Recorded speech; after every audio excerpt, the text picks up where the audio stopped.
अस्सलाम वालेकुम उस्ताद। मेरा सवाल आमदी साहब की वो न 23 एतराज़ात सीरीज़ में उन्होंने पहली वही के ऊपर एतराज़ किया है और उसमें जो इब्न शहाब ज़ुहरी की रिवायत है, बुखारी की तीसरी,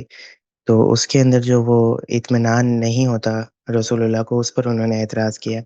मेरा सवाल यही है कि उन्होंने उस पर तो ये कह दिया कि वो क्योंकि सैयदना मूसा के इत्मीनान उनको इत्मीनान हुआ लेकिन रसूलुल्लाह को नहीं हुआ।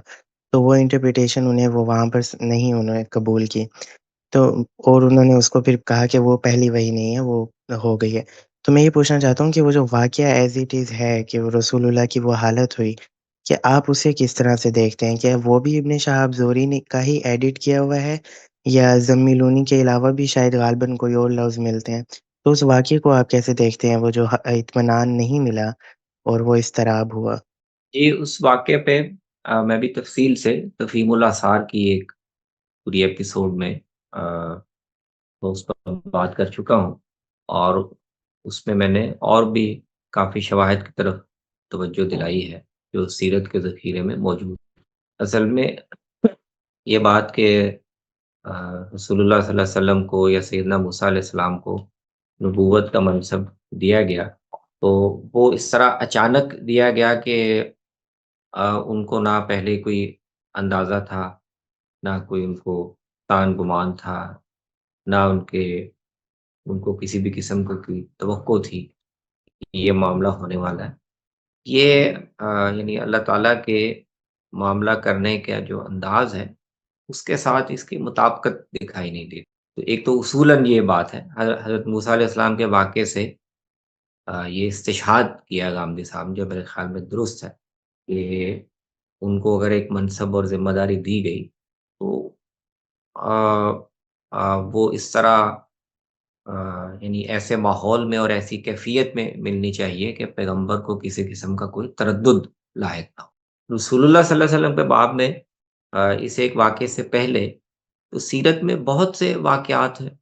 और जिनसे ये पता चलता है कि रसूलुल्लाह सल्लल्लाहु अलैहि वसल्लम के साथ बचपन से ही खर्क आदत नोयत के वाक़यात हो रहे थे और उन तमाम वाक़यात से एक तरह से गोया आपको आलम गैब के साथ मानूस किया जा रहा था, आपको एक तरह से तैयार किया जा रहा था, ये इस तरह की कोई ज़िम्मेदारी मिलने वाली है। तो इसलिए रसूलुल्लाह सल्लल्लाहु अलैहि वसल्लम के साथ जिस तरह इस मारूफ रिवायत में तस्वीर बयान हुई है वाक़ये की, कि अचानक एक वाक़या हुआ और आप बिल्कुल घबरा गए क्योंकि ज़ाहिर है बिल्कुल ही खिलाफ़े तवक्को बात थी। इस पे काफ़ी सवालात पैदा होते हैं। अक़लन भी पैदा होते हैं, सीरत की रिवायात की रोशनी में भी पैदा होते हैं और कुरान मजीद जैसे बयान करता है कि अम्बिया को नबूवत दी जाती है और वो किस तरह एतमाद से और शरह सद्र से उसको ज़िम्मेदारी को कबूल करते हैं, उसके लिहाज से भी सवालात पैदा। तो ये असल में एक रिवायत है जो चूँकि बुखारी में आ गई तो उसका शोहरा ज़्यादा हो गया, वरना उसी वाक़ये से मुतल्लिक़ सीरत के ज़ख़ीरे में ही दूसरे वाक़यात भी, दूसरे रिवायात भी मौजूद हैं और उनको देखा जाए ख़ास तौर पे जो इब्न हिशाम वग़ैरह ने, बलाज़ुरी ने नक़ल की हैं और उ उस तस्वीर को अगर सामने रखा जाए तो उससे पता चलता है कि ये सूरत नहीं थी। ना तो आप घबराए, ना आपको कोई तरद्दुद लाहिक हुआ, ना आपको तस्दीक व तौसीक के लिए किसी के पास जाना पड़ा। वो सारे मामलात जो हैं वो बिल्कुल एक दूसरी नौइयत से पेश आते हुए दिखाई देते। तो मजमूई तौर पर आपके सवाल के बारे में मेरा गुज़ारिश ये है कि जो कामदी साहब ने सवाल उठाया और भी बाद दूसरे अहले इल्म ने उठाया,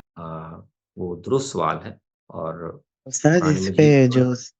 जी, सैयदना मूसा जब अल्लाह ताला ने सैयदना मूसा को दरबार में भेजा था कि जाएँ, तो वहाँ पे भी तो सैयदना मूसा थोड़े इज़्तिराब में आकर वापसी पलटने लगे थे। तो अगर हम जैसे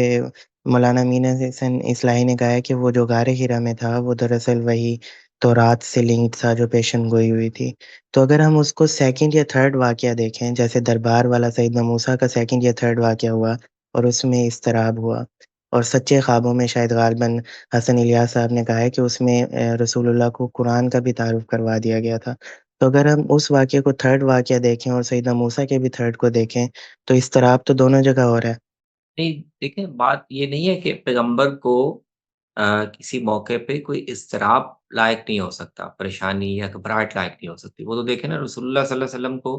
نبوت ملنے کے بعد بہت سے مراحل آئے ہیں۔ قرآن مجید اس کا حوالہ دیتا ہے۔